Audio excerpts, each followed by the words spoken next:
మీకందరికీ నా హృదయపూర్వక వందనాలు తెలియపరుస్తూ ఉన్నాను. ఈ దినమున ప్రత్యేకంగా మన జీవితాల్లో దేవుడు ఈ నూతన సంవత్సరములో నూతన ఆదివారము, మొట్టమొదటి ఆదివారములో మనము ప్రవేశించి ఉన్నాం.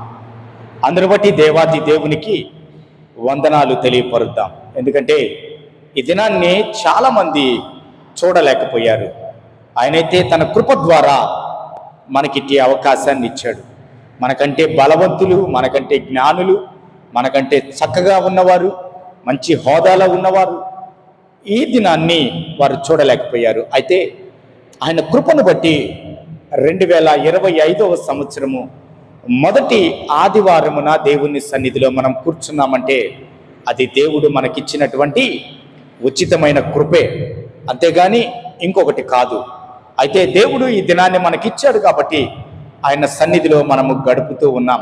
ఈ సమయంలో ఈ ఆరాధనలో కొన్ని సత్యాలు మనం తెలుసుకుందాం. నేటి దినమున మనము ప్రార్థన చేయడానికి మనలో చాలామందిని నేను పిలుస్తూ ఉన్నప్పుడు కొంతమంది ఇప్పుడు కాదులే అంటున్నారు, కొంతమంది భయపడుతున్నారు, కొంతమంది స్త్రీల మీద నెట్టేస్తున్నారు, కొంతమంది పురుషుల మీద వదిలిపెట్టి వెళ్ళిపోతున్నారు. అసలు ప్రార్థన అంటే క్రైస్తవునికి అది ఎలా ఉపయోగపడుతుంది, అసలు ప్రార్థన అంటే ఏంటి, ఈరోజు మనం తెలుసుకోబోతున్నాం.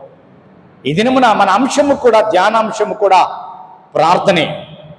ప్రార్థన అంటే అసలు ఎలా చేయాలి, ప్రార్థన ఎవరి కొరకు చేయాలి, రెండవది, మొదటిది ప్రార్థన ఎలా చేయాలి, రెండవది ప్రార్థన అసలు ఎవరి కొరకు చేయాలి, మూడవది మనం ప్రార్థిస్తున్నాము దానికి సమాధానం లేదు. ఎందుకు? మనం ప్రార్థిస్తూనే ఉన్నాం ఎప్పటి నుంచో, దానికి ఆన్సర్ రావట్లే దేవుని దగ్గర నుంచి. ఎందుకు? ఈ దినమున వాటిని మనము ధ్యానం చేయబోతున్నాం. దయచేసి మీకు నేను చాలా స్పీడ్గా వెళ్ళబోతున్నాను. రెఫరెన్స్ కూడా మీకు నేను త్వరగా అందిస్తాను. వాటిని నోట్ చేసుకొని ఇంటికి వెళ్ళి చదవండి. ఇక్కడ చదవాల్సిన అవసరం అయితే ఏమీ లేదు. అయితే ప్రియమైన వారలారా, జ్ఞాపకం చేస్తున్నాను, పాత నిబంధన గ్రంథములో అబ్రహాము మొదలుకొని హబక్కుకు ప్రవక్త వరకు కూడా 32 మంది ప్రార్థన చేశారు. వీరినే ఎందుకు చాలా మంది ప్రార్థన చేశారు కదా. చాలా మంది ప్రార్థన చేస్తే బైబిల్ గ్రంథములో, ఈ పాత నిబంధన గ్రంథములో అబ్రహాము మొదలుకొని హబక్కుకు వరకు వారు చేసిన ప్రార్థన చాలా ప్రత్యేకమైనది. ఈ మధ్యలో ఉన్నటువంటి మిగతా 30 మంది కూడా, అబ్రహాము టు హబక్కుకు వీరిద్దరు కాకుండా ఈ మధ్యలో ఒక 30 మంది ఉన్నారు. మొత్తం 32 మంది ప్రార్థన చేశారు. వారు ప్రార్థన ఏ విషయం గురించి చేశారు, వారి ప్రార్థన ఎలా వారికి ఉపయోగపడింది, ప్రార్థన చేసినప్పుడు వారు దాన్ని పొందుకున్నారా లేదా, ఎందుకు ప్రత్యేకంగా బైబిల్ గ్రంథంలో ఈ మాట తెలియపరుస్తుందంటే, వారు ప్రార్థించగా చాలా కార్యాలు జరిగాయి. వారు ప్రార్థించగా దేవుడే దిగి వచ్చాడు. వారు ప్రార్థించగా అనేక అద్భుతాలు జరిగాయి. అందుకే ప్రార్థనలో శక్తిని గురించి దేవుడి దినమున మనతో మాట్లాడబోతున్నాడు. అబ్రహాము నుంచి హబక్కుకు వరకు కూడా చాలా ప్రత్యేకమైన వారి పేర్లు లిఖించబడ్డాయి. మీకు ఎవరికన్నా ఇంట్రెస్ట్ ఉంటే దయచేసి మేము జూమ్ మీటింగ్లో కలుసుకుంటున్నాం. గురువారం, 3వ గురువారం, 4వ గురువారం. దయచేసి మీరు ఎవరన్నా ఇంట్రెస్ట్ ఉంటే ఈ 32 మంది గురించి నేను మాట్లాడబోతున్నాను. రేపు రాబోయే గురువారం, 3వ గురువారము, 4వ గురువారము. మీరు ఎవరన్నా ఇంట్రెస్ట్ ఉండి వీరు ఎలా ప్రార్థన చేశారు, వీరు ఏం ప్రార్థన చేశారు, వీరి ప్రార్థన విధానం ఎలాగుందో మీరు తెలుసుకోవాలనుకుంటే, మీరు ప్రార్థన చేసినప్పుడు వీరి జీవితాల్లో ఏం జరిగాయో తెలుసుకోవాలనుకుంటే ఆ జూమ్ మీటింగ్లో మీరు పాల్గొనొచ్చు. మీకు లింక్ పంపిస్తాం. అయితే నూతన నిబంధనలో కూడా 32 మంది ప్రార్థన చేశారు. ఈ ప్రార్థనలో కూడా చాలా ప్రత్యేకత ఉంది. నూతన నిబంధనలో కూడా 32 మంది ప్రార్థన చేశారు. యేసు క్రీస్తు వారు మొదలుకొని యోహాను వరకు ప్రార్థన చేశారు. వారిలో చాలా మంది ఉన్నారు. మిగతా 30 మంది గురించి కూడా మనం తెలుసుకోబోతున్నాం. అయితే ప్రియమైన వారలారా, పాత నిబంధన గ్రంథములో ఒక ప్రత్యేకమైన గుంపు ప్రార్థన చేసింది. ఆ ప్రత్యేకమైన గుంపు కూడా దేవునికి సంబంధము లేని గ్రూప్ అది. వారు కూడా ప్రార్థన చేశారు. వారి ప్రార్థనను కూడా దేవుడు ఆలకించాడు, అంగీకరించాడు. కొత్త నిబంధనలో ఒక 3 రకాల ప్రజలు ప్రార్థన చేశారు. వారు ప్రభువుని తెలుసుకున్నవారు. 3 ప్రార్థన చేశారంట. 3 గుంపులను చెప్పచ్చు, లేదా 3 వ్యక్తులు ప్రార్థన చేశారు. ఈ ప్రార్థన చాలా ప్రత్యేకమైన ప్రార్థన. పాత నిబంధన గ్రంథములో అన్యులు చేసిన ప్రార్థన ప్రత్యేకము. కొత్త నిబంధన గ్రంథములో విశ్వాసులుగా ఉన్నటువంటి వీరు, లేదా వీరిలో కొందరు అవిశ్వాసులుగా ఉన్నవారు దాదాపుగా ఒక 3 ప్రార్థన చేశారట. వీరి ప్రార్థన చాలా చాలా వేదనతో కూడిన ప్రార్థన. వీరి ప్రార్థన చాలా దుఃఖముతో కూడిన ప్రార్థన. వీరి ప్రార్థన చాలా డిఫరెంట్గా మనకి బైబిల్ గ్రంథము బోధిస్తూ ఉంది. అయితే చివరిలో నేను ఈ 4 నేను పరిచయం చేస్తాను. పాత నిబంధన గ్రంథములో ఉన్నటువంటి దేవుని ప్రజలు కాని వారు ప్రార్థన చేశారు కదా, వారి ప్రార్థన గురించి తెలియపరుస్తాను. నూతన నిబంధనలో ఒక 3 ప్రత్యేకంగా ప్రార్థన చేశారని చెప్పాను కదా, ఆ 3 గురించి కూడా నేను మీకు తెలియపరుస్తాను. అయితే ఈ సమయంలో మీరు సైడ్ హెడ్డింగ్ పెట్టుకోండి. అసలు ప్రార్థన ఎలా చేయాలి, అసలు ప్రార్థన ఎలా చేయాలో క్లుప్తంగా మనం తెలుసుకుందాం. విస్తారంగా మనము మాట్లాడుకోవాల్సిన అవసరం లేదు. చాలా ప్రాముఖ్యమైన పాయింట్స్ మీకు నేను దేవుని సన్నిధిలో మీకు తెలియపరచబోతున్నాను. మొత్తం 8 పాయింట్లు ప్రార్థన మనము ఎలా చేయగలమో తెలుసుకోబోతున్నాం. ప్రార్థన ఎలా చేయాలి, అసలు ప్రార్థన అంటే ఏంటి, అది తెలిస్తే మనం ఎలా చేయాలో కూడా తెలుసుకోగలం. ప్రార్థన అంటే ఏంటి? దేవునితో మనము సంభాషించడం. ప్రార్థన అంటే ఏంటి? దేవుణ్ణి మనము కలుసుకోవడం. ప్రార్థన అంటే ఏంటి? దేవుడు మనతో మాట్లాడే సమయము. ప్రార్థన అంటే ఏంటి? దేవునికి మనము కేటాయించినటువంటి సమయము. ప్రార్థన అంటే ఏంటి? నీ వేదన, నీ బాధ నీ సృష్టికర్తకు తెలియపరిచేటువంటి సమయం అది. చాలా మందికి ప్రార్థన అంటే ఏమనుకుంటారంటే, గబగబా డ్యూటీకి వెళ్ళేటప్పుడు అట్లా నిలబడిపోయి, ప్రభా నేను డ్యూటీకి వెళ్తున్నాను, నన్ను కనికరించి ప్రభా నాకు క్షేమం తెచ్చి నేను తిరిగి ఇంటికి క్షేమంగా రావాలి, ఇలా ప్రార్థన చేస్తాను. కొంతమంది ఏదైనా పని మీద వెళ్తూ ఉంటే నిలబడి 1 నిమిషం ప్రార్థన చేసుకుని వెళ్ళిపోతారు. కొంతమంది ఇంకెక్కడికైనా ఊర్లకు వెళ్తూ ఉంటే అలా ప్రార్థన చేసుకుని వెళ్ళిపోతారు. ప్రార్థన అనేటువంటి ఒక ఆయుధాన్ని దేవుడు క్రైస్తవ విశ్వాసికి ఇచ్చాడు. ఈ ప్రార్థన ద్వారా ఈ 32 మంది సాధించిన విషయాలు అసలు చరిత్రలో సైంటిఫిక్ అంటే సైన్స్కి అందనటువంటి గొప్ప గొప్ప కార్యాలు జరిగాయి. సైన్స్ దీన్ని ఏమనుకుంటుందంటే కాదు అనుకుంటుంది. ఇప్పుడే మనము సాక్ష్యాన్ని విన్నాం కదా, డాక్టర్ గారి దగ్గరికి వెళితే అక్క విషయంలో మీరు విన్నారు కదా సాక్ష్యము. డాక్టర్ గారు ఏమన్నారు? పై పేగు కొట్టుకోబోయింది అన్నారు. దేవుడు మాట్లాడితే ఏమని చెప్పాడు దేవుడు? నాకు వ్యతిరేకమైన కార్యం ఒకటి నీ దగ్గర ఉంది కాబట్టి నిన్ను నేను పనిష్ చేస్తున్నాను. అంతే. సైన్స్కి వాక్యానికి కొంత పోలిక ఉండకపోవచ్చు, సైన్స్ ఒప్పుకోకపోవచ్చు వాక్యాన్ని. కానీ ప్రియమైన వాళ్ళరా, ఈరోజు క్రైస్తవ విశ్వాసి జీవితంలో సైన్స్ కంటే కూడా ప్రాముఖ్యమైంది ఏంటి? దేవునితో గడపడము, ప్రార్థన. ఈ ప్రార్థన ద్వారా బైబిల్ గ్రంథములో చరిత్రను కొంతమంది తిరగరాశారు, చరిత్రలో నిలిచిపోయారు ప్రార్థన ద్వారా. కాబట్టి ప్రార్థన అంటే ఏంటంటే మీకు ఇందాక నేను తెలియపరిచాను. ప్రార్థన అంటే దేవునితో గడిపే సమయము, దేవుడు మన కొరకు ఎదురు చూసే సమయం. ప్రతిరోజు ఒక విశ్వాసి ఫలాని సమయంలో ప్రార్థన చేస్తున్నాడు అనుకోండి, దేవుడు ఆ సమయం కొరకు విశ్వాసి కొరకు ఎదురు చూస్తాడట. నా బిడ్డ ఈ సమయంలో నాతో గడపడానికి వస్తాడు కాబట్టి నా బిడ్డ మనవిని నేను ఆలకించాలి, నా బిడ్డతో నేను గడపాలి అనే దేవుని యొక్క ప్రసన్నత మన చుట్టూ ఆవరించి ఉంటుంది. మనము విస్తారంగా మాట్లాడడం వలన, మనము విస్తారంగా ప్రార్థన చేయడం వలన, మనము 2 గంటలు 3 గంటలు కూర్చొని వ్యర్థమైన మాటలు దేవునితో వచించడమో కాదు. ప్రార్థన అంటే దేవునికి మనకి మధ్యలో సంబంధాన్ని కొనసాగించుకోవడం ప్రార్థన అంటే. అయితే ప్రియమైన వాళ్ళరా, ఈ ప్రార్థన అంటే ఏంటో మనం తెలుసుకున్నాం. ఈ ప్రార్థన అసలు ఎలా చేయాలి? దేవుని లేఖన భాగం మనకేం తెలియపరుస్తుంది? ప్రభువు మనతో ఏం మాట్లాడుతున్నాడు?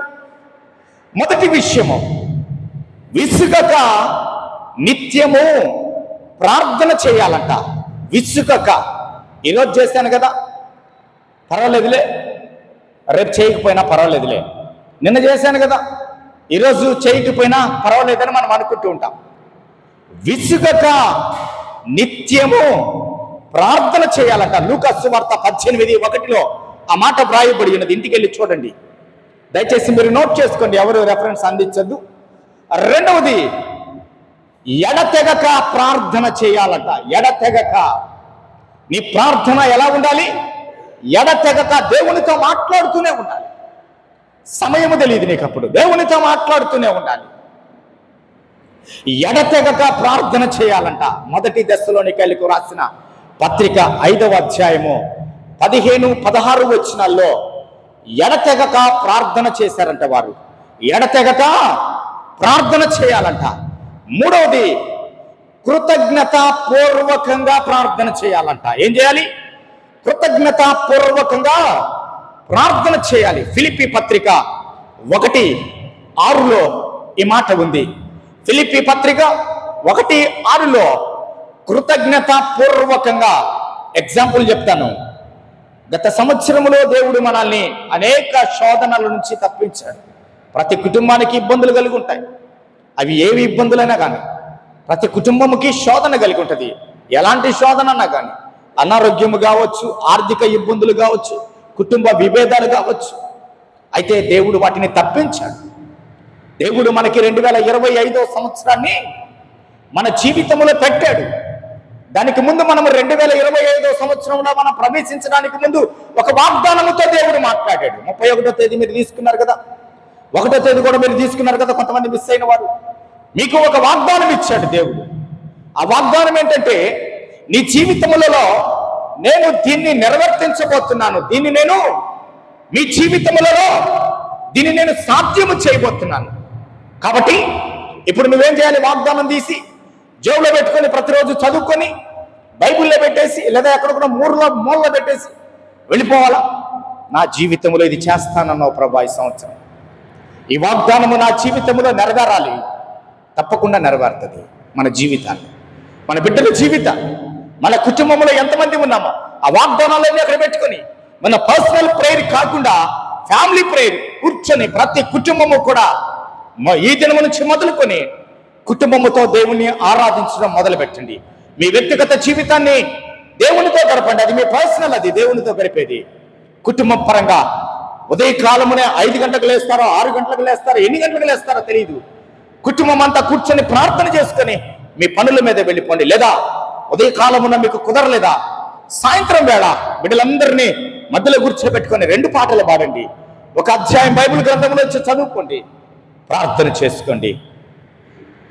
ఎలా ఉండాలి? మనము కృతజ్ఞతాపూర్వకంగా ప్రార్థన చేసుకోవాలట. గత రాత్రి కాలంలో కాపాడావు, గత సంవత్సరము కాపాడావు, గత మాసములో కాపాడావు. ఈ కృతజ్ఞత కలిగి క్రైస్తవుడు జీవించాలని దేవుని లేఖన భాగం మనకి తెలియపరుస్తుంది. 4వది, దేవుని చిత్తానుసారముగా మనము ప్రార్థన చేయాలంట. అసలు దేవుని చిత్తం ఏంటి మనం ప్రార్థన చేయడంలో? దేవుడు ఏమనుకుంటున్నాడు మన ప్రార్థన విషయం గురించి? ఆ చిత్తాన్ని మనము ఎరిగి ప్రార్థన చేయాలంట. 1 యోహాను పత్రిక 5వ అధ్యాయము 14వ వచనాన్ని చూడండి. 1 యోహాను పత్రిక 5వ అధ్యాయము 14వ వచనములో దేవుని చిత్తానుసారంగా మనము ప్రార్థన చేయాలి. దేవుని చిత్తం ఏంటో తెలుసా? దేవుని చిత్తం ఏంటి? మన శత్రువుని మనము ప్రేమించాలి, మన శత్రువుతో మనము సమాధాన పడాలి, మన శత్రువుకి మనము ఉపకారము చేయాలి. అది దేవుని చిత్తం. మన శత్రువు నాశనం అయిపోవాలని మనం ప్రార్థన చేయకూడదు. మనకు వ్యతిరేకంగా ప్రవర్తిస్తున్న వారు పాడైపోవాలి, వారి కుటుంబాలు పతనమైపోవాలి మనం ప్రార్థన చేయకూడదు. మన ప్రార్థన ఎలా ఉండాలి? దేవుని చిత్తాన్ని తెలుసుకొని ప్రార్థన చేయాలి. ఆయన సిలువ మీద ఉన్నప్పుడు ఏమని చేశాడు? హింసిస్తున్నారు, హేళన చేస్తున్నారు. వారు ఆ రీతిగా ప్రవర్తిస్తూ ఆయన అంతకుముందు రాత్రి నుంచి హింసిస్తూనే ఉన్నారు. ఆయన్ని సిలువ మీదకి ఎక్కించి హేళన చేశారు, మాట్లాడుతున్నారు. దాహం అంటే చేదు చెరుకుని తీసుకొచ్చి తగిలించారు ఆయనకి. నువ్వు రాజు కదా, యూదుల రాజు, నువ్వు దిగిరా, నమ్ముతావంటున్నారు. ఆయన ఒక మాట ప్రార్థన చేస్తున్నాడు తండ్రితో. ఏమన్నాడు? వీరేం చేస్తున్నారు? వీరెరుగరు ప్రభా, వీరికి తెలియదయ్యా, నేను దేవుణ్ణి, మీ ప్రియకుమారుణ్ణి, ఈ లోకానికి వచ్చిన రక్షకుడని వీరికి తెలియదయ్యా, వీరిని క్షమించమంటున్నాడు దేవుడు.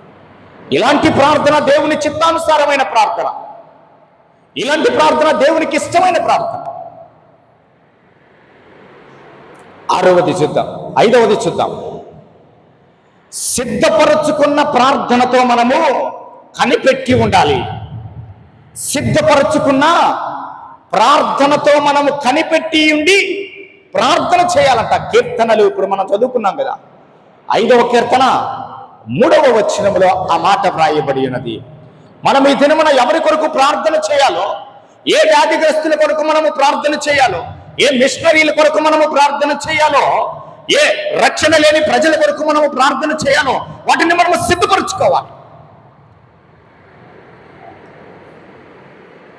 భక్త సింగ్ గారు ఒక మాట అంటారు. ఏమంటారంటే, ఆయన జీవిత చరిత్రలో వ్రాస్తూ ఎవరో ఆయనతో మాట్లాడడానికి వచ్చి కూర్చున్నప్పుడు ఆయన వారితో అన్నాడంట, మీరు మాట్లాడి వెళ్ళిపోండి, నాకు చాలా పని ఉంది అన్నాడంట. వెంటనే వాళ్ళు అనుకున్నారంటే ఎక్కడో మీటింగ్కి వెళ్ళి మాట్లాడడానికి, ఎక్కడ సభలకి ఏమన్నా డేట్లు ఇచ్చాడేమో ఆయన అని అనుకుంటే అడిగారంట వాళ్ళలో కొంతమంది, అయ్యా మీరు ఎక్కడికైనా వెళ్ళాలా అని అడిగారంట. లేదు అన్నాడంట. మీకు ఇంకేమైనా పని ఉందా అంటే, చాలా పని ఉంది, చాలా ఇంపార్టెంట్ అని అన్నాడట. ఏంటి ఆ పని మేము తెలుసుకోవచ్చు అంటే, నా ప్రభువు నా కొరకు ఎదురు చూస్తుంటాడు, ఈ లోకంలో చాలా మంది కొరకు నేను ప్రార్థన చేస్తానని మాట ఇచ్చాను,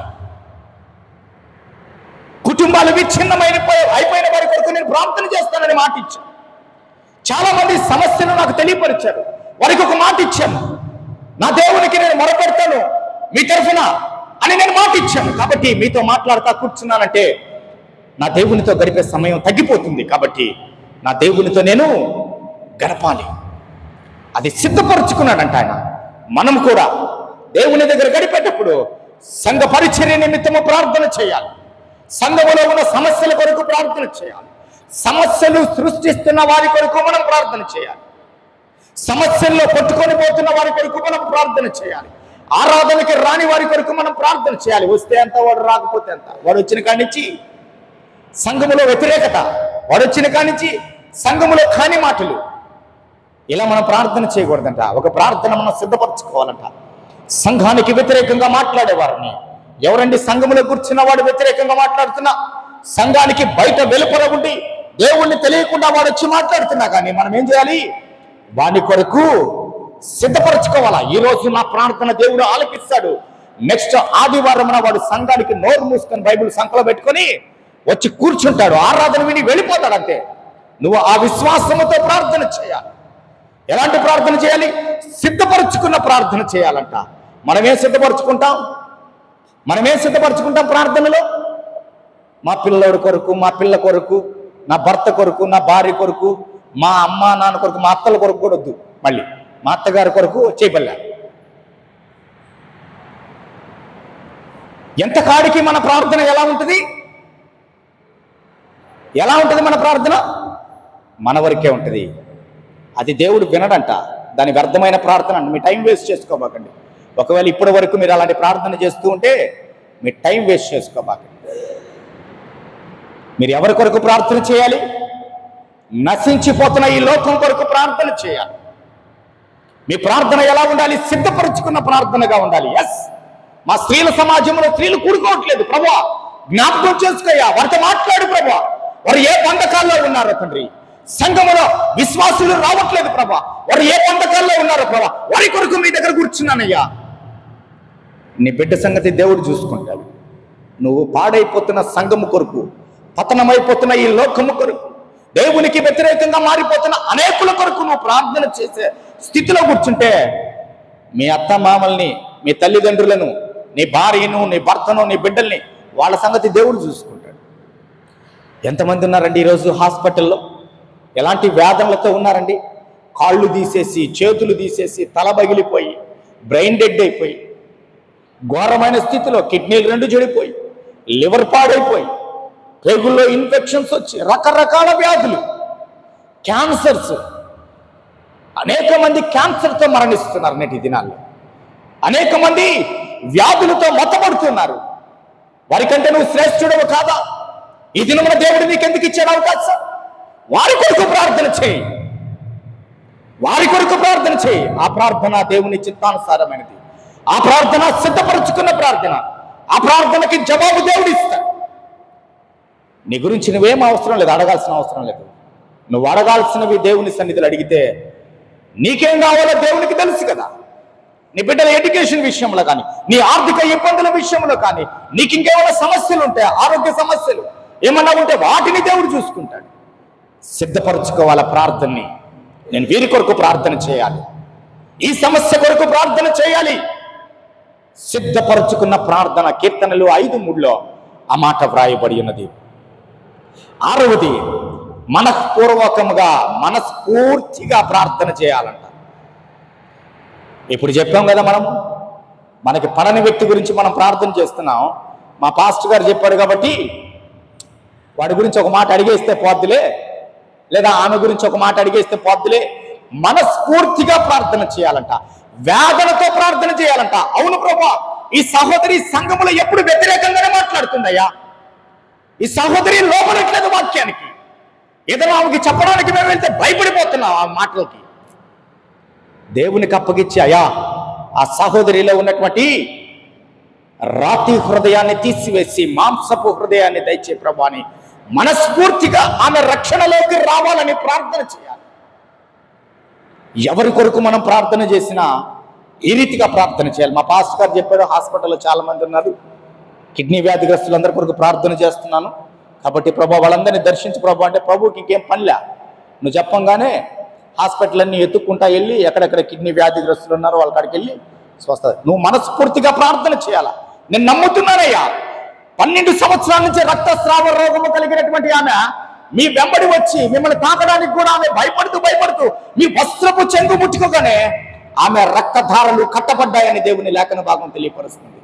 ఆఫ్టర్ కిడ్నీ వ్యాధి ఎంత, క్యాన్సర్ ఎంత, ఇప్పుడు వచ్చే వ్యాధులు ఎంత, ఇవన్నీ కూడా పూర్వం ఉన్నాయి. పక్షవాయువు కలిగిన వాడిని తీసుకొచ్చి ప్రభు దగ్గర కూర్చోబెడితే ఏం చేశాడు ప్రభు?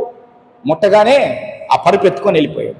38 సంవత్సరాల నుంచి అసలు లేయలేకుండా ఆ స్థితిలో పడిపోయిన వ్యక్తి దగ్గరికి దేవుడు వస్తే యేసుక్రీస్తు ప్రభు వచ్చి ఏమని మాట్లాడాడు? నీ పరుపు ఎత్తుకొని పొమ్మన్నాడు. అంతే.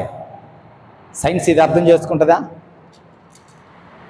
ప్రియమైన వారలారా, జ్ఞాపకం చేస్తున్నాను ఈ సమయంలో నీ ప్రార్థన ఎలా ఉండాలో తెలుసా? నీ ప్రార్థన 2025వ సంవత్సరంలో ఈ దేశానికి అవసరం. నీ ప్రార్థన సంఘానికి అవసరం.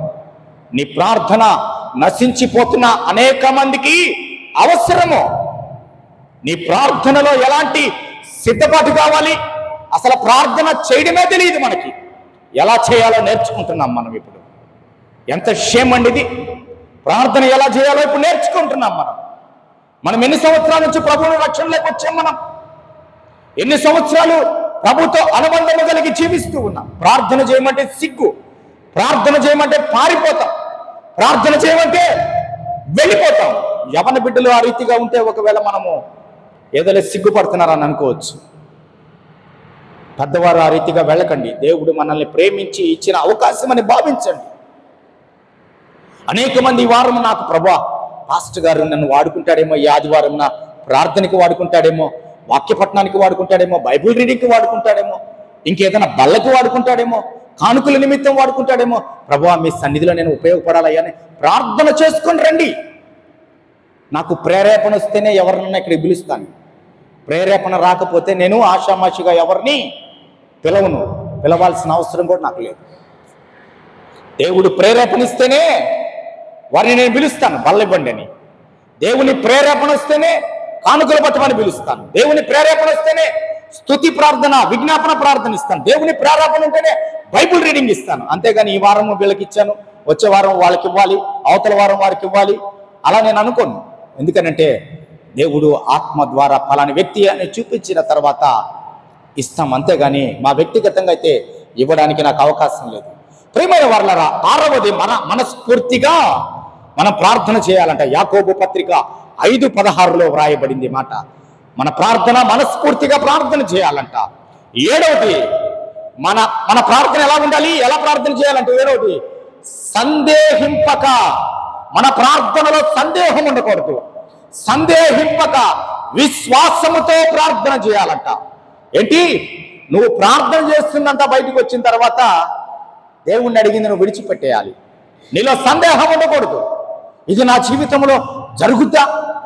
నేనైతే అడిగేశాను దేవుణ్ణి, ఓయమ్మా ఇది అడిగాను కదా నేను, ఇది నా జీవితంలో జరుగుద్దా? మళ్ళా ఎందుకు సందేహము నీలో?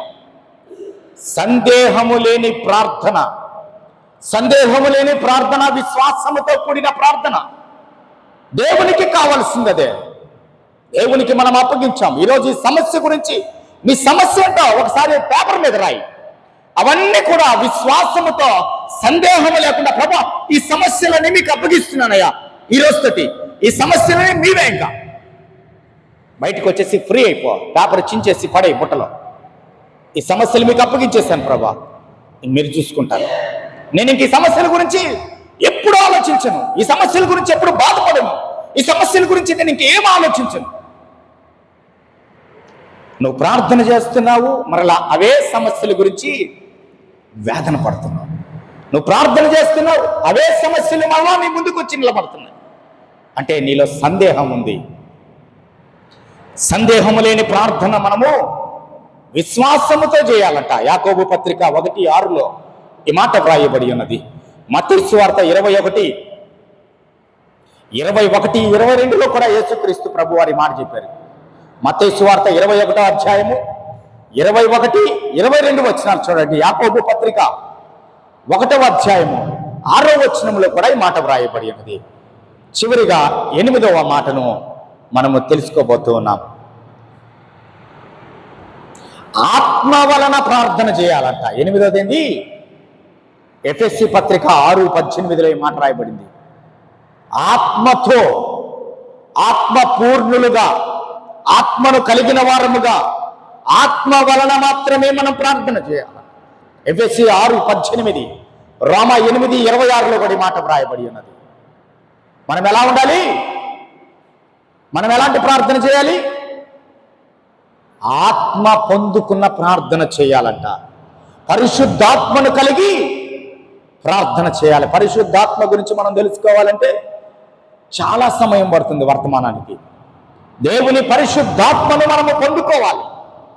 దేవునితో మనము గడుపుతూ ఉన్నప్పుడు పరిశుద్ధాత్మను ఆ రీతిగా వచ్చి మన మీద రాలిపోతాడు. ఆ ఆత్మను పొందుకొని మనము ప్రార్థన చేయాలంట. ఒకప్పుడు పరిశుద్ధాత్మ అంటే నేను కూడా అనుభవం లేకుండా ఉండేవాడిని, నవ్వుకునేవాడిని. కొంతమంది ఈ రీతిగా ఆ పరిశుద్ధాత్మతోటి వారు ఊగిపోతూ ప్రార్థన చేస్తుంటే నేను నవ్వుకునేవాడిని. నేను పక్కన కూర్చొని ఒకటే నవ్వేవాడిని. ఏంది ఇప్పుడు ఇలా ఎలా అయిపోయారు వీళ్ళు, ఏంది ఎలా అయిపోయారని. ఆ అనుభవంలోకి దేవుడు నన్ను తెచ్చిన తర్వాత దేవుని దగ్గర నేను పశ్చాత్తాపడ్డాయా, మీరు తాకితేనే మాలో ఈ కార్యాలు జరుగుతాయని. మనం ఎలాంటి ప్రార్థన చేయాలి? పరిశుద్ధాత్మను పొందుకున్న తరువాత, యేసుక్రీస్తు ప్రభు వారు కూడా ఆత్మను పొందుకున్న తర్వాత ప్రార్థనకి వెళ్ళారు. ఆయన బ్యాప్టిజం ఇచ్చే యోహాను బ్యాప్టిజం ఇచ్చాడు కదా. ఇచ్చిన తర్వాత ఆకాశము తెరవబడుట, ఆకాశములో నుంచి ఒక పావురము, ఎలాంటి పావురం అది? కలర్ చెప్తారా? కలర్ లేదు అక్కడ. ఆకాశము నుంచి ఒక పావురము రావడము అక్కడున్న వారందరూ చూశారు. ఆ పావురం వచ్చింది, ప్రభువు మీద వాలింది. ఒక స్వరము వినబడింది అక్కడున్న వారికి. ఏమని స్వరం వినబడింది? ఈయన నా ప్రియ కుమారుడు, ఈయన యందు మీరు ఆనందించుడి. మీరు ఆనందించడం కొరకే నా ప్రియ కుమారుడిని మీ కొరకు ఈ లోకానికి పంపించాను, దీన్ని నేను రూఢిపరుస్తున్నాను అని ఆకాశము తెరవబడుట. అక్కడున్న ప్రజలందరూ కూడా విన్నారు ఆ మాటను. ప్రియమైన వారులారా, ఆత్మను పొందుకున్న తర్వాత ఆయన అరణ్యానికి వెళ్ళాడు.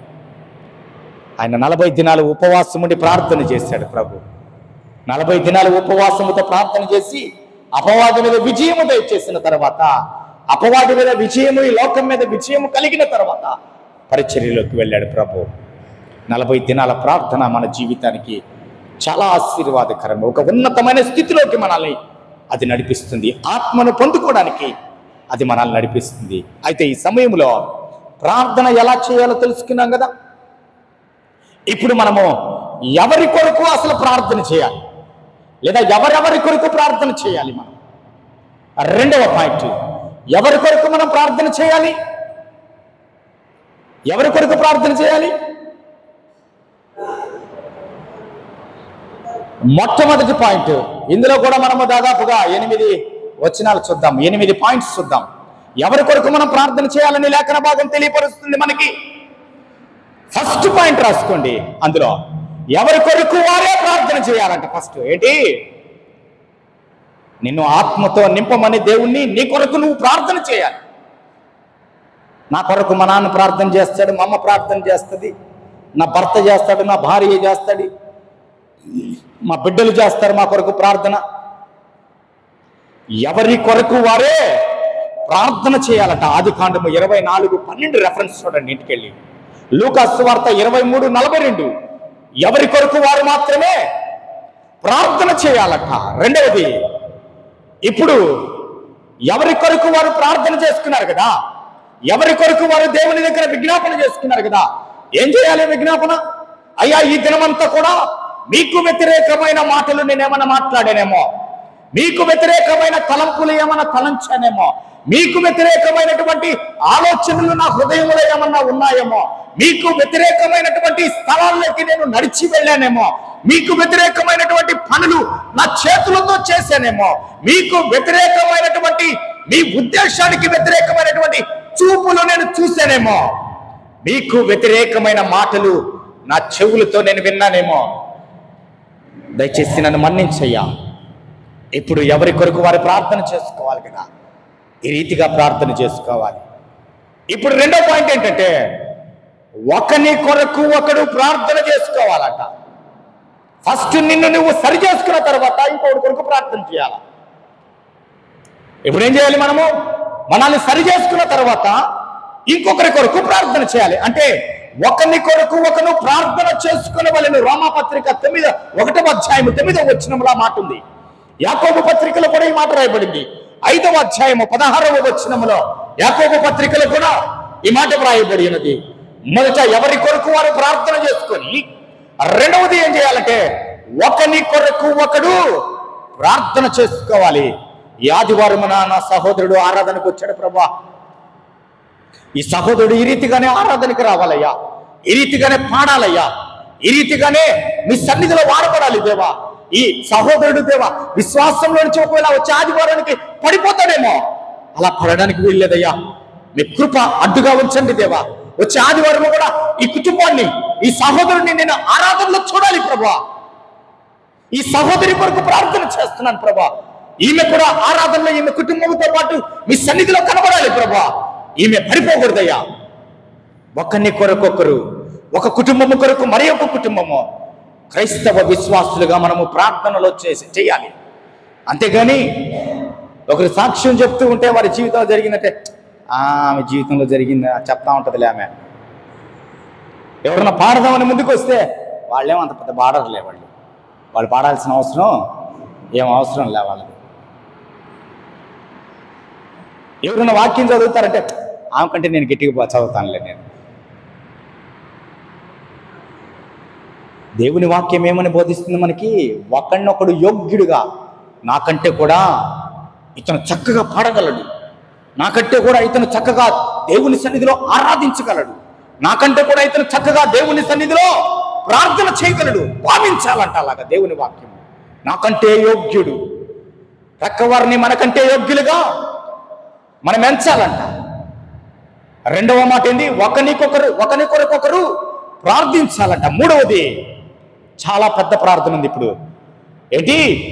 నీ కొరకు ప్రార్థన చేశావు, సిద్ధపడ్డావు, ఎదుటి వ్యక్తి కొరకు ఒకరికొకరికి ప్రార్థన చేస్తాం. ఇప్పుడు మీ ఇద్దరు కలిసి చేయాల్సిన ప్రార్థన ఎందుకు తెలుసా? సంఘము నేటి దినాల్లో కాపరిల కొరకు, బోధకుల కొరకు, మిషనరీల కొరకు. ఎవరి కొరకు చేయాలి ఇప్పుడు? కాపరుల కొరకు, బోధకుల కొరకు, మిషనరీల కొరకు ప్రార్థన చేయాలంట. మీ ఇద్దరు కలిస్తే ఇది సాధ్యమవుతుంది. మీ ఇద్దరు కలిసి అనగా సంఘం అంతా కలిసి ఇప్పుడు ప్రార్థన చేయాలి. మొదటిగా ఎవరికి వారు ప్రార్థన చేసుకొని బలపడాలి. రెండవది ఒకరికొకరు ప్రార్థన చేసుకొని బలపడాలి, ఒకరినొకరు బలపరుచుకోవాలి దేవుని ఆత్మలో. మూడవది బలపడినటువంటి మీరు దేవుని ఆత్మను పొందుకున్న మీరు దేవుని సన్నిధిలో కూర్చొని ఇప్పుడు చేయాల్సిన ప్రార్థన ఏంటో తెలుసా? కాపరుల కొరకు, బోధకుల కొరకు, మిషనరీల కొరకు ప్రార్థన చేయాలంట. ఎఫెసీ పత్రిక 6వ అధ్యాయము 19, 20వ వచనములో ఉంది ఈ మాట. కొలస్సీ పత్రిక 4వ అధ్యాయము 3వ వచనములో కూడా ఈ మాట వ్రాయబడి ఉన్నది. ప్రియమైన వారలారా, మనకి ఇంకా బాధ్యత ఉంది. ఏంటి బాధ్యత? మన ప్రార్థన కొరకు ఎదురు చూస్తున్న బోధకులు ఉన్నారు, సేవకులు ఉన్నారు, అనేక మంది మిషనరీలు ఉన్నారు. మన ప్రార్థన కొరకు, మన ప్రార్థన ఎవరి కొరకు చేయాలి? ఇప్పుడు బోధకుల కొరకు చేయాలి. దేవుడు పరిధి దాటి మనల్ని బయటికి తీసుకొచ్చాడు. మీ సేవకుని కొరకు, మీ సేవకుని కుటుంబం కొరకు ప్రార్థన చేయాలి. మీ సేవకునితో పాటు అనేక మంది సేవకుల కొరకు ప్రార్థన చేయాలి. కారణం ఏంటో తెలుసా? ఈ లోకములో 100% సేవకులుగా ఉన్నవారు, బోధకులుగా ఉన్నవారు ఉంటే వారు ఎలాంటి స్థితిలో జీవిస్తున్నారంటే చాలా దుర్భరమైన స్థితిలో జీవిస్తున్నారు. 90% మంది సరిగా పరిచర్య చేయలేని స్థితిలో జీవిస్తున్నారు. 10% మాత్రమే దేవుని పరిచర్యలో ఆత్మను కలిగి వెళ్తూ ఉన్నారంట. మిగతా 90 మంది కొరకు ఎవరు ప్రార్థన చేయాలి? ఎవరు చేయాలి?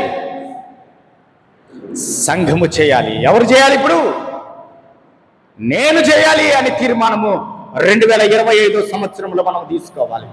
ఎస్ ప్రభు, నాకు ఇచ్చావు ఈ బాధ్యత, నేను వీరి కొరకంతా మర్చిపోయానయ్యా, ఇప్పుడు ప్రార్థన చేస్తానయ్యా. ఇక మీదట 4వ విషయాన్ని చూద్దాం. ఇప్పుడు మనం ఏం చేయాలో తెలుసా? 4వ విషయంలో రోగుల కొరకు ప్రార్థన చేయాలంట. ఏం చేయాలి? సంఘంలో ఉన్నవారు రోగుల కొరకు ప్రార్థన చేయాలంట. యాకోబు 5, 14, 15 వచనములో ఉంది. యాకోబు పత్రికలో 5వ అధ్యాయము 14, 15 వచనాల్లో సంఘానికి బాధ్యతలు ఇచ్చాడు. రక్షించబడిన క్రైస్తవులకు దేవుడిచ్చిన బాధ్యత ఏంటో తెలుసా? ఈ సంవత్సరము రోగుల కొరకు ప్రార్థన చేయాలంట. 5వది, ప్రభుత్వ అధికారుల కొరకు మనము ప్రార్థన చేయాలంట. 5వది, 1 తిమోతి పత్రిక 2వ అధ్యాయము 1వ వచనం నుంచి 3వ వచనం, 1, 2, 3 వచనాలు నోట్ చేసుకోండి. ప్రభుత్వ అధికారుల కొరకు, రాజకీయ నాయకుల కొరకు, ఈ లోకములో ఉన్నటువంటి పెద్దల కొరకు మనము ప్రార్థన చేయాలంట. దేవుని వాక్యం ఆ రీతిగా సెలవిస్తుంది. ఇప్పుడు మనం చేయాల్సిన పని ఏంటి? వాళ్ళతో కలిసిపోయి, అధికారులతో కలిసిపోయి, వాళ్ళు చేసే పాడి పనులలో మనం కూడా చేయి వేసి, లేదా రాజకీయ నాయకులతో కలిసిపోయి వారు చేసేటువంటి అబద్ధపు మాటల్లో మనం కూర్చోకూడదు. ఇప్పుడు వారితో వారి కొరకు మనం ఏం చేయాలి? ప్రార్థన చేయాలి. క్రైస్తవ సమాజము చేయాల్సిన పని ఏంటి? ప్రధానమంత్రి కొరకు ప్రార్థన చేయాలి, రాష్ట్రపతి కొరకు ప్రార్థన చేయాలి, ముఖ్యమంత్రుల కొరకు, గవర్నర్ల కొరకు ప్రార్థన చేయాలి, మంత్రుల కొరకు, ఉప మంత్రుల కొరకు ప్రార్థన చేయాలి, ఎమ్మెల్యేల కొరకు ప్రార్థన చేయాలి, కలెక్టర్ల కొరకు ప్రార్థన చేయాలి, సుప్రీంకోర్టు ప్రధానమంత్రి కొరకు, న్యాయాధిపతుల కొరకు ప్రార్థన చేయాలి, హైకోర్టు ప్రధాని న్యాయమూర్తుల కొరకు ప్రార్థన చేయాలి, జిల్లా కోర్టులలో ఉన్న వారి కొరకు ప్రార్థన చేయాలి. వీళ్ళంతా ఎవరండి? అధికారులు. ఈ అధికారుల కొరకు మనము ప్రార్థన చేయాలి. అధికారుల కొరకు మనం ప్రార్థన చేస్తే దేవుడు శాసనాలు ఏం చేస్తాడు? మార్చి వేస్తాడు. మనం చేయాలి వీరి కొరకు. అంతేగాని మన కొరకు వ్యతిరేకమైన శాసనం చేసినటువంటి ఎవడో ఒక ముఖ్యమంత్రి ఉంటే ఆ ముఖ్యమంత్రిని మనం టార్గెట్ చేసి మాట్లాడటం దేవుని యొక్క ఉద్దేశం కాదు. లేదా మన కొరకు మనకి యూట్యూబ్లో చాలా చూస్తున్నాం ఈ మధ్య, పాడు మాటలు, పిచ్చి మాటలు మాట్లాడుతున్నారు అనేక మంది.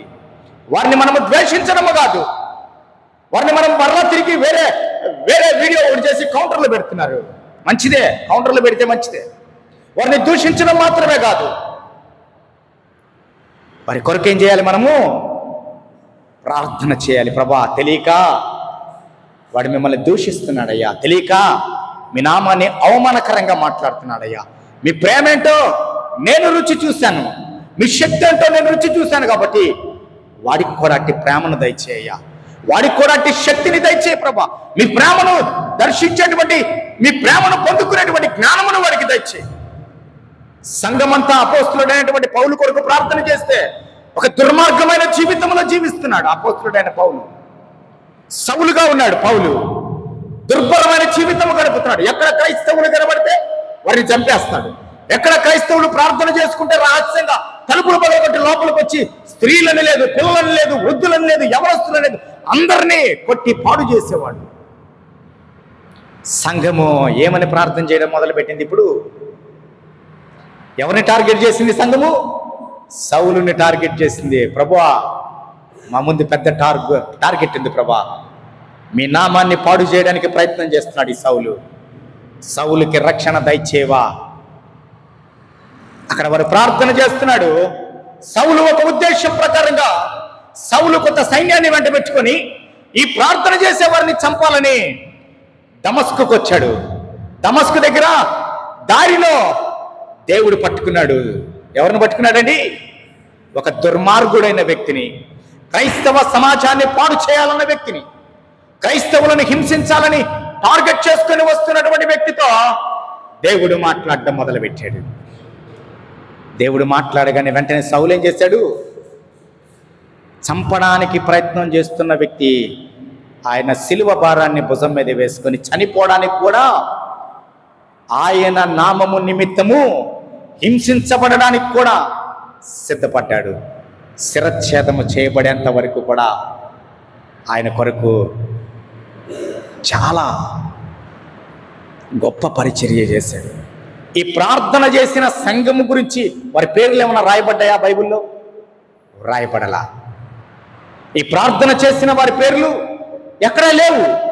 సంఘము ప్రార్థించగా పేతురు చెరసాల నుంచి బయటకు వచ్చాడు, పౌలు బయటకు వచ్చాడు, శీల బయటకు వచ్చాడు. ప్రార్థించిన సంఘము కనబడదు. ఎవరి కొరకు మనం ప్రార్థిస్తామో ఆ వ్యక్తిని దేవుడు తిరిగి మన మధ్యలోకి నిలబెడతాడు. వారి స్వభావాన్ని మార్చేస్తాడు, ఉద్దేశాలు మార్చేస్తాడు. ఇప్పుడు మనం ఎవరి కొరకు ప్రార్థన చేయాలి? ప్రభుత్వము కొరకు, అధికారుల కొరకు, మనకు వ్యతిరేకంగా కార్యకలాపాలు ఈ భూమి మీద కొనసాగిస్తున్న వారి కొరకు మనము ప్రార్థన చేయాలి. దేవుని శాసనము కంటే కూడా ఈ లోకములో, ఈ ప్రపంచంలో బలమైన శాసనము ఏది లేదు. ఏ మంత్రి శాసనము తెచ్చినా కానీ ఆ శాసనము యేసు క్రీస్తు నామమున కొట్టివేయబడుతుంది. ఆ రీతిగా మన ప్రార్థన ఉండాలి. ఆ రీతిగా మనము విశ్వాసముతో సందేహింపక ప్రార్థన చేయాలి. 6వ పాయింట్ చూద్దాం. ఇప్పుడు మనందరికి ఒక బాధ్యతనిచ్చాడు దేవుడు. యెరూషలేము క్షేమము కొరకు మనము ప్రార్థన చేయాలంట. 122వ కీర్తన 6వ వచనం ఉంది. యెరూషలేము క్షేమము కొరకు ఆయన ఎందుకు ప్రార్థన చేయమన్నాడు? యెరూషలేం అంటే దేవుని పట్టణము. యెరూషలేం అంటే దేవుడు ఇష్టపడిన పట్టణము. యెరూషలేం అంటే దేవుని యొక్క మందిరము మొదటిగా కట్టబడినటువంటి ప్రాంతము. యెరూషలేములో దేవుడు ఆయన ప్రజలను నిలబెట్టిన ప్రాంతము. రేపు తిరిగి ఆ యెరూషలేము దగ్గరికి ఆయన రాబోతున్నాడు. అక్కడి నుంచే తిరిగి ఆ 2వ రాకడలో అనేకులను సంఘముగా తీసుకొని వెళ్ళబోతున్నాడు. అందుకే యెరూషలేములో అనేకుల కొరకు మనం ప్రార్థన చేయాలి. యెరూషలేము క్షేమము కొరకు ప్రార్థన చేయాలి. దాదాపుగా 5 దేశాలతో, ఉగ్రవాద సంస్థలతో ఈరోజు ఇశ్రాయేలీలు పోరాడుతున్నారు. వారు పోరాడుతున్నారు. వారి శత్రువుల మీద విజయాన్ని దయచేయలాగున. ఈ పోరాటాలన్నీ కూడా ఎందుకో తెలుసా? దేవుని రాకడకు ముందుగా జరగబోయే కార్యాలు బైబిల్ గ్రంథంలో వ్రాయబడిన కార్యాలు. యెరూషలేము క్షేమము కొరకు మనం ప్రార్థన చేయాలంట.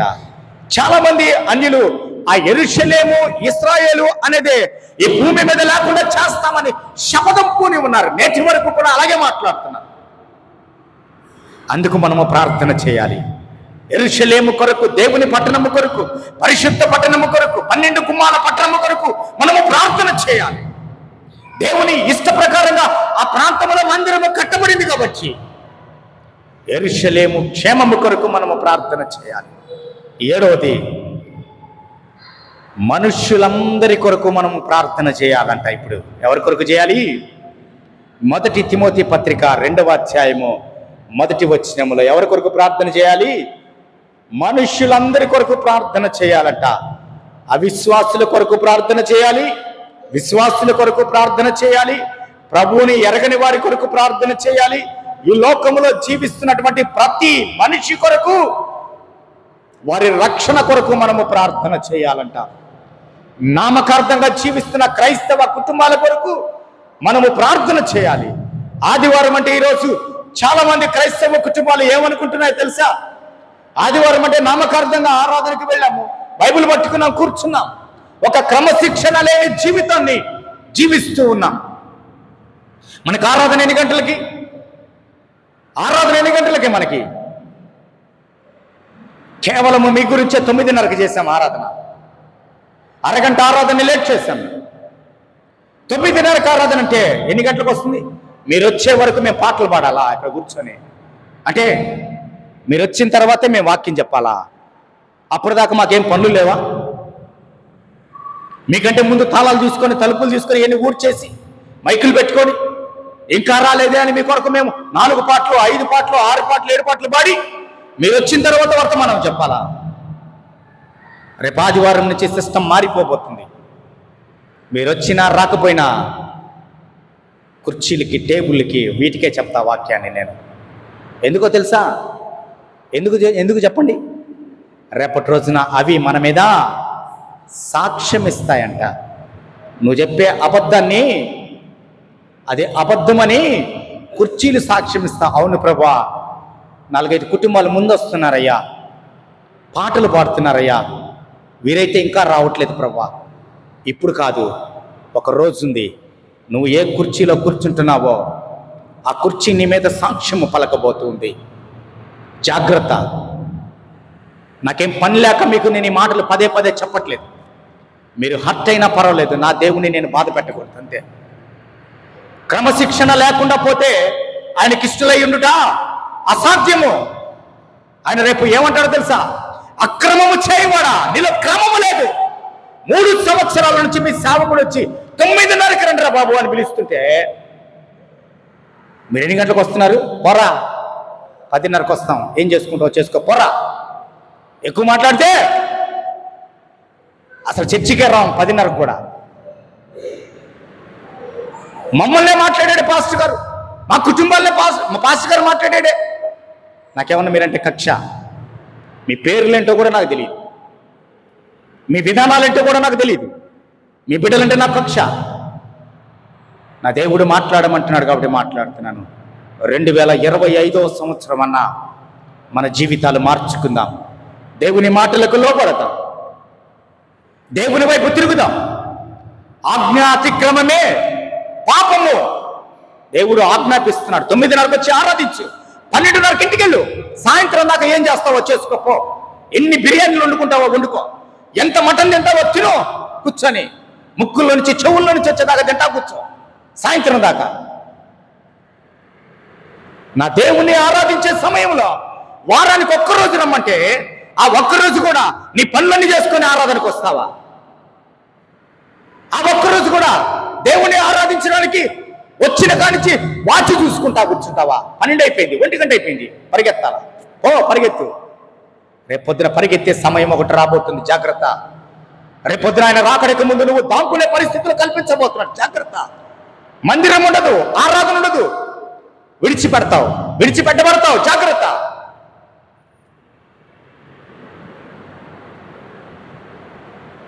ఈరోజు క్రైస్తవులుగా మనము 40-50 సంవత్సరాల నుంచి కూడుకుంటున్నాం.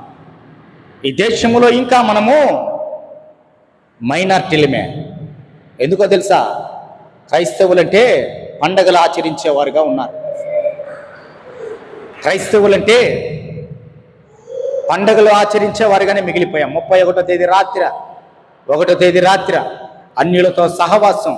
వాడు ఇంత తాగితే వీడింత తాగుతాడు, వాక్యం వినేవాడు. వీడి పొట్ట ఎక్కువ వీడికి. వాడు ఒక్కరో తాగి గమ్ము కొడుకుంటే వీడింత తాగి ఇంటికి పోతాడు. వాడు చక్కగా తాగి బండి మీద వెళ్ళిపోతాడు, వీడు బార్లో పండుకొని పోతా ఉంటాడు ఇంటికి. నిన్న రాత్రి చూసాం మేము, 31వ తేదీ రాత్రి ఒకడు వచ్చాడు. వాడు క్రైస్తవుడో కాదో నాకు తెలియదు, కానీ మనకి మంచి జ్యూసెస్ అవి తయారు చేస్తాం కదా మనము. ఆ డ్రైవర్ అంట, ఆ వ్యాన్ డ్రైవర్. తర్వాత మన ఆరాధన అయిపోయింది, మీరంతా ఇంటికి వెళ్ళారు. ఏడీ డ్రైవర్ అని చూస్తే ఆ వ్యాన్ వెనకాల ఫుల్గా తాగేసి కూర్చొని ఆ చల్లటి ఇసుకతో ఒళ్ళంతా కప్పుకున్నాడు. వాడు ఇసుకంతా పోసుకున్నాడు, ఇసుకతో స్నానం చేస్తున్నాడు. ఏం చేస్తున్నాడో వాడికి అర్థం కావట్లేదు. 31వ తేదీ రాత్రి అంటే ఎంత పంది బొరిలాడినట్టు బొరిలాడుతున్నాడు. పంది బురదలో బొరిలాడింది, ఇక్కడెక్కడ బురద కాలువలు లేవు కాబట్టి వాడు ఏం చేశాడు? ఇసుకలో బొరిలాడుతున్నాడు. ఈరోజు ఆత్మీయ స్థితిలో తీసుకుంటే క్రైస్తవులు కూడా ఇలాంటి స్థితిలోనే జీవిస్తూ ఉన్నారు. మీరందరూ కానీ ప్రభుత్వం కొరకు, దేశము కొరకు, అన్యుల కొరకు మీరు ప్రార్థన చేయగలిగితే, చేసి ఉంటే, మన పితరుల దగ్గర నుంచి ఈ రోజు వరకు మనం చేసి ఉంటే, ఈరోజు ఏమయ్యేది? రోమా ప్రభుత్వం ఎలాంటిదండి? రోమీలు ఎవరు? అన్యులు. ఈరోజు రోమా ఏంటి? ఒక పవిత్రమైన స్థలము, వాటికన్ సిటీ. రోమా క్యాపిటల్ సిటీ అది, వాటికన్ సిటీ అని మన జనరల్ నాలెడ్జ్లో కూడా అదే పేరు వస్తుంది. ఏంటి? ఈ భూమి మీద పవిత్రమైన స్థలం ఏది అంటే ఏమొస్తుంది? జాగ్రత్త. వారు ప్రార్థించారు. ఆ దినాల్లో క్రైస్తవులు ప్రార్థించారు, ప్రభుత్వాల కొరకు ప్రార్థించారు, అధికారుల కొరకు ప్రార్థించారు. కాబట్టి ఆ ఫలాన్ని వారు ఈ రోజు మనం రుచి చూడగలుగుతున్నాం. మనం ప్రార్థన చేస్తే మన తదనంతరము ఈ లోకములో మన బిడ్డలకి రాబోయే శ్రమలను మనం చూడలేము. ఒక డాక్టర్ గారు నాతో మాట్లాడుతూ ఏమని మాట్లాడాడంటే, అన్న, మన కాలములోనే ఇంత భయంకరమైన పరిస్థితులనా, ఇంత వ్యతిరేకత ఉంది మన మీద ఈ దేశంలో, అయితే వీరి కాలం వస్తే మన బిడ్డల కాలంలో ఇంకెంత దుర్మార్గంగా ఉంటుందో అని మాట్లాడాడు. నేను నవ్వుకుంటూ వెళ్ళిపోయాను అక్కడి నుంచి. ఆ అవకాశాన్ని వారికి మనము ఇవ్వకూడదు. వారికి మనం ఇవ్వకూడదంటే మనం ఏం చేయాలి? కూడుకోవాలి, సమాజముగా ప్రార్థన చేయాలి. ఉద్యోగాలు చేస్తున్న వారు సరే, మీలో ఉద్యోగాలు లేని వారు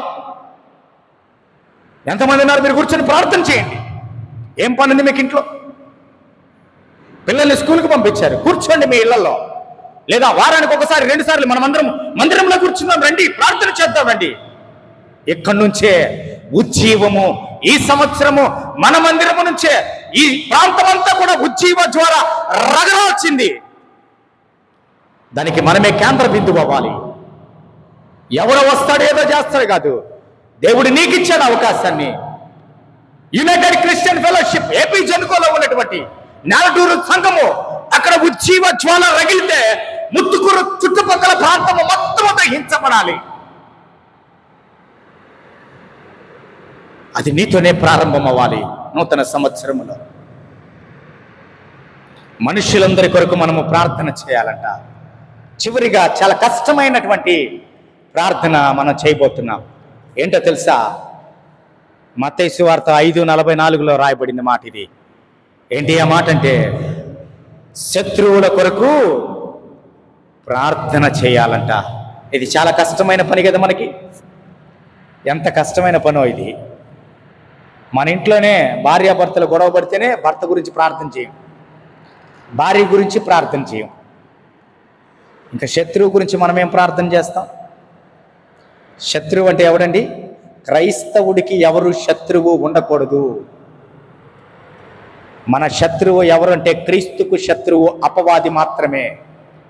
మనమందరం చదువుకున్నాం కదా ఇంతకుముందు, ఆ లేఖన భాగాన్ని మనం చదువుకుందాం. మరలా చూడుము, నా అరచేతులలో నిన్ను చెక్కి ఉన్నానంటాడు.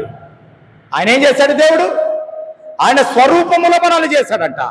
ఇప్పుడు ఆయన స్వరూపంలో ఉన్న మనిషి మీద నీకు ఎందుకు కోపము? అర్థమవుతుందా? మనకి శత్రువు ఎవడు లేడు. మన రూపములో, ఆయన స్వరూపములో లేని అపవాదే మన శత్రువు. ఇప్పుడు మనమందరం ఎవరి కొరకు ప్రార్థన చేయాలి? మన సహోదరుల కొరకు ప్రార్థన చేయాలి. అపవాదిని ద్వేషించాల్సి ఉంటే సహోదరుని ద్వేషిస్తూ ఉన్నాం. అపవాదిని వ్యతిరేకించాల్సి ఉంటే మన సహోదరుని వ్యతిరేకిస్తున్నాం. సంఘములో ఒక వ్యక్తి దేవునికి విరోధంగా మాట్లాడుతున్నాడంటే ఆ వ్యక్తి కొరకు మనం ఏమని ప్రార్థన చేయాలి? ప్రభువా, ఈ వ్యక్తిలో ఉన్నటువంటి దురాత్మను యేసుక్రీస్తు నామమున బంధించి వేస్తున్నానయ్యా. ఈ వ్యక్తి ఇలా మాట్లాడకూడదు, అలా ప్రార్థన చేయాలి మనము. ఆ వ్యక్తి మాట్లాడుతున్నాడంటే ఆ వ్యక్తిలో ఉన్నటువంటి దురాత్మ తప్ప ఆ వ్యక్తి మాట్లాడడానికి అవకాశం లేదు. కాబట్టి శత్రువు కొరకు మనం ప్రార్థన చేయాలి. ఈ లోకంలో నువ్వు ఎవరిని శత్రువు అని భావిస్తున్నావో ఆ శత్రువు కొరకు నువ్వు ప్రార్థన చేయాలి. అప్పుడే నువ్వు నిజమైన క్రైస్తవుడివి, అప్పుడే నువ్వు నిజమైన క్రైస్తవురాలివి, అప్పుడే క్రీస్తు కొరకు సిద్ధపరచబడినటువంటి సంఘముగా ఉంటావు. సమయం అయిపోతుంది కాబట్టి ముందుకు వెళ్తున్నాను నేను. ఈ సమయంలో ప్రార్థనకు జవాబు రాకుండాకు కారణాలు.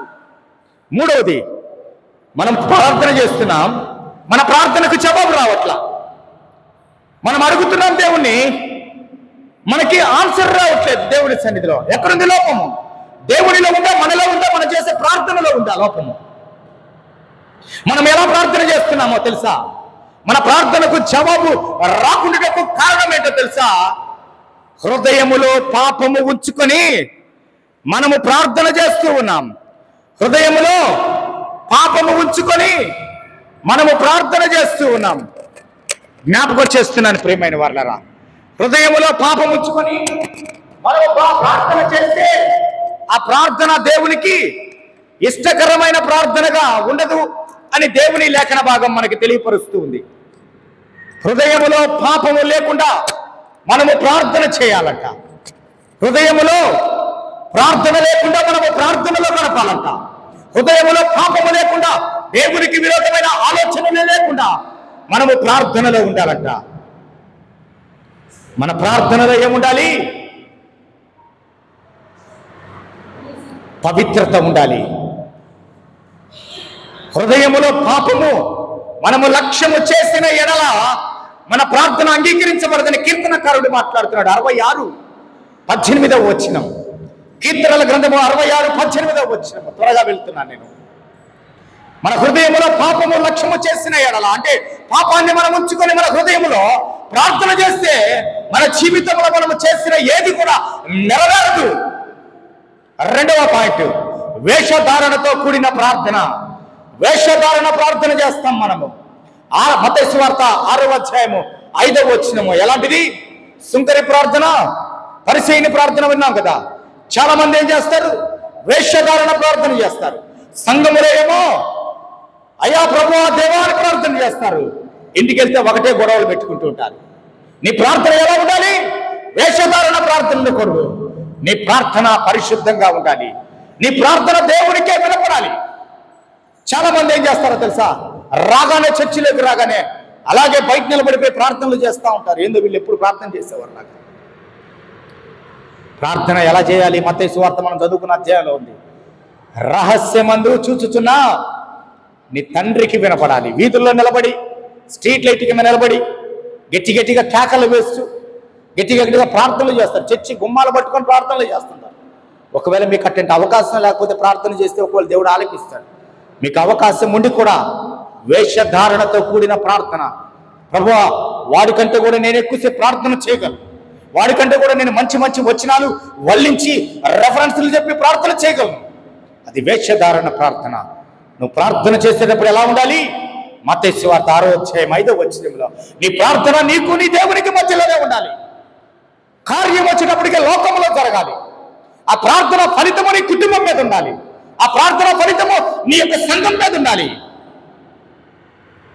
నీ ప్రార్థన ఎలా ఉండాలి?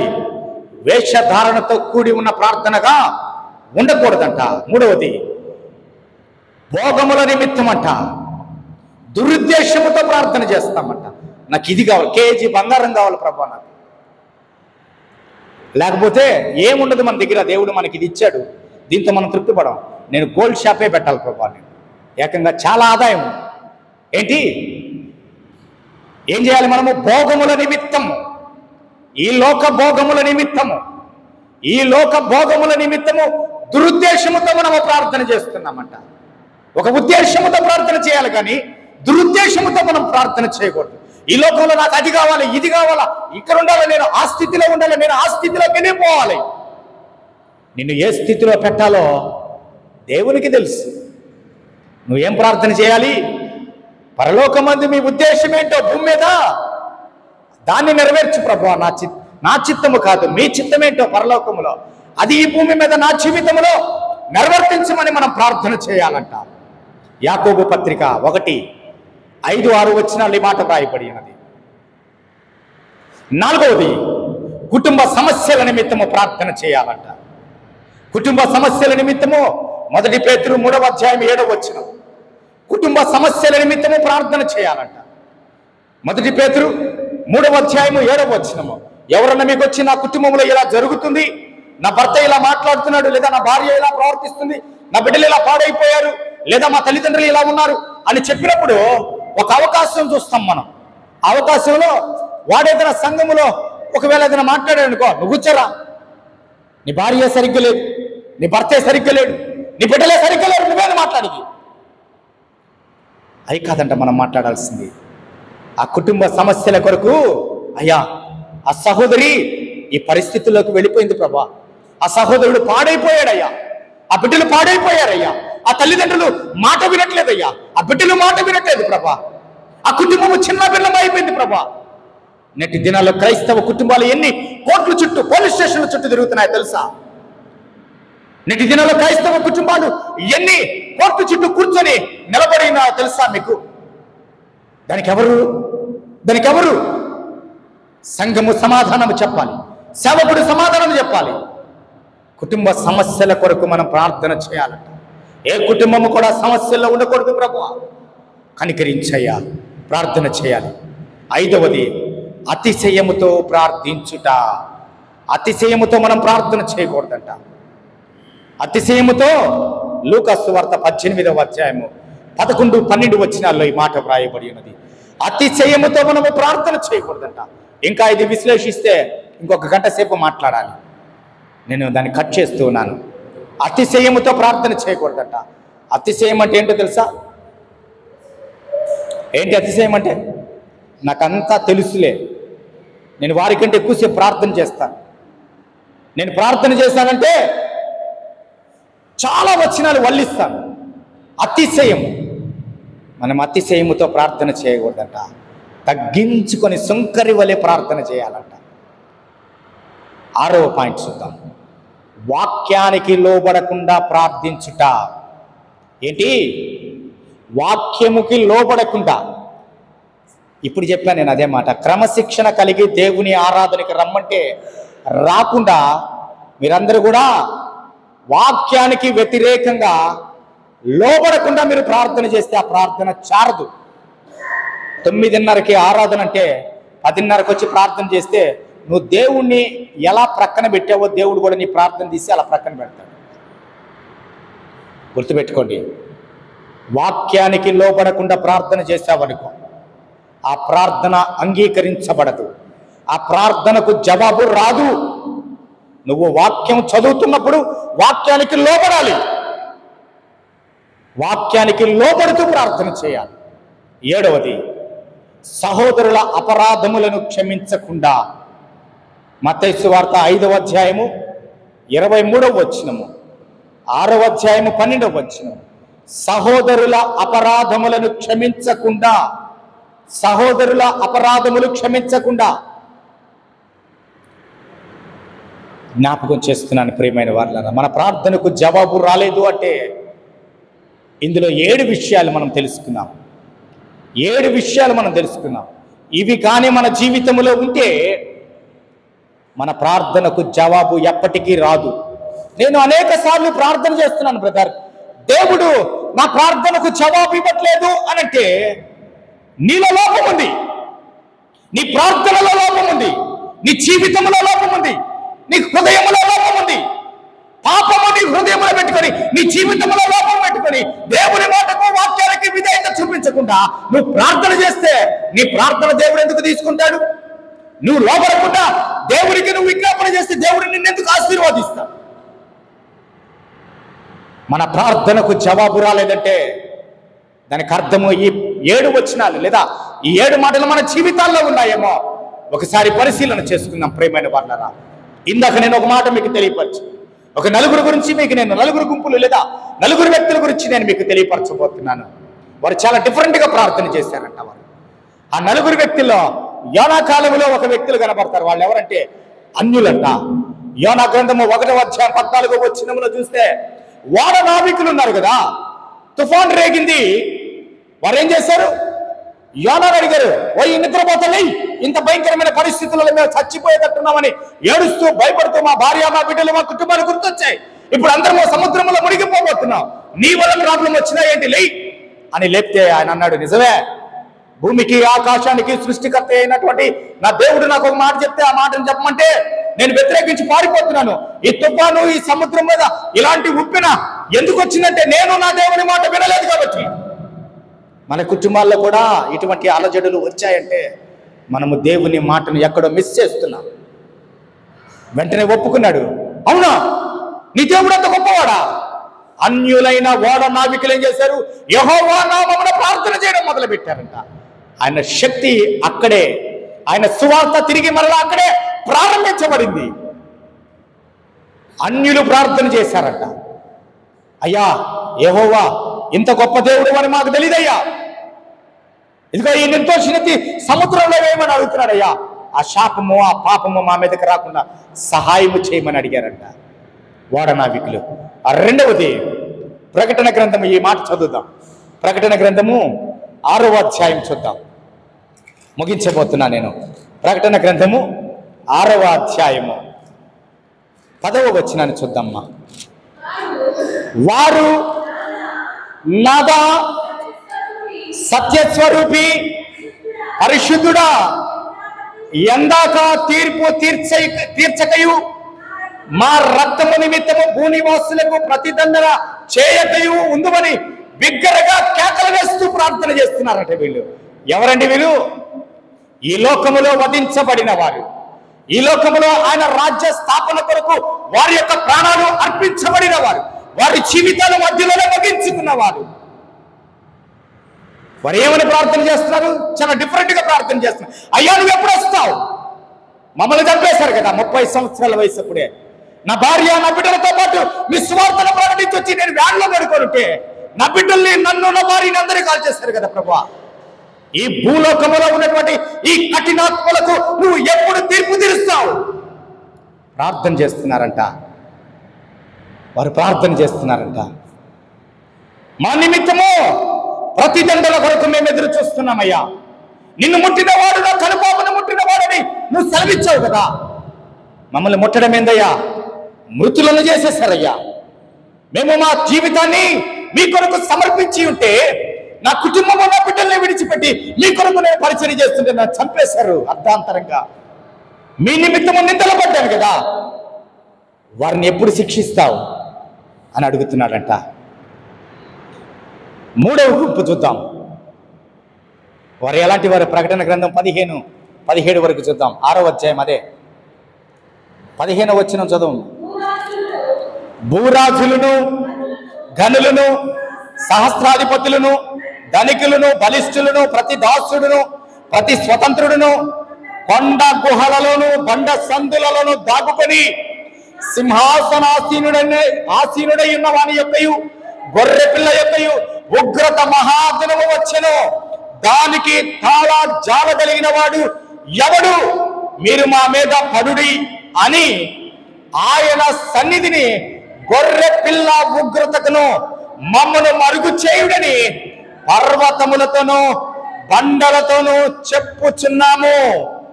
చెప్పుచున్నారు. ప్రియమైన వాళ్ళరా, జ్ఞాపకం చేస్తున్నాను. ఇప్పుడు ఎవరండి వీరు?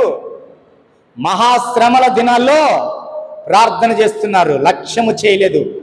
శ్రమల దినాలు రాకముందు, భూమి మీద సంఘము ఎత్తపడక ముందు వీరికి ఈ రీతిగానే గొంతు దించుకొని మాట్లాడుతుంటే అర్థం కాలేదు. ప్రార్థన ఎలా చేయాలో తెలియదు, ఎవరి కొరకు చేయాలో తెలియదు.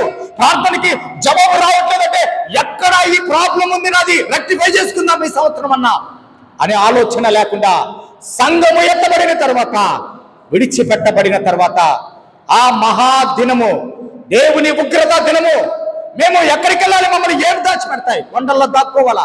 పర్వతాలు వచ్చి మమ్మల్ని కప్పండి. ఎవడు మొదలుకొనండి? సింహాసనం మీద ఉన్నవాడు మొదలుకొని వాక్యాన్ని ఇప్పటి వరకు క్రైస్తవుడిగా నిర్లక్ష్యము చేస్తున్నవాడు చేస్తున్న ప్రార్థన, ఆ ప్రార్థన ఆలకించబడదు, ఆ ప్రార్థన అంగీకరించబడదు. జాగ్రత్త. ప్రియమైన వాళ్ళరా, 4వది చూద్దాం. ప్రకటన గ్రంథము 22వ అధ్యాయము ప్రార్థన చేస్తున్నాడు ఈయన. ప్రకటన గ్రంథము 22:20 వచనాన్ని చూద్దాం. ఈ సంగతులను గురించి సాక్ష్యం ఇచ్చువాడు, అవును త్వరగా వచ్చుచున్నావని చెప్పుచున్నవాడు. ఆమేన్. ప్రభు అయిన యేసు రమ్ము. ప్రభు అయిన యేసు, ప్రభు అయిన యేసు రమ్ము. ఎవరు పిలుస్తున్నారు? యోహాను పిలుస్తున్నాడు. ప్రియమైన వాళ్ళారా, యోహాను ప్రార్థన ఎందుకు తెలుసా?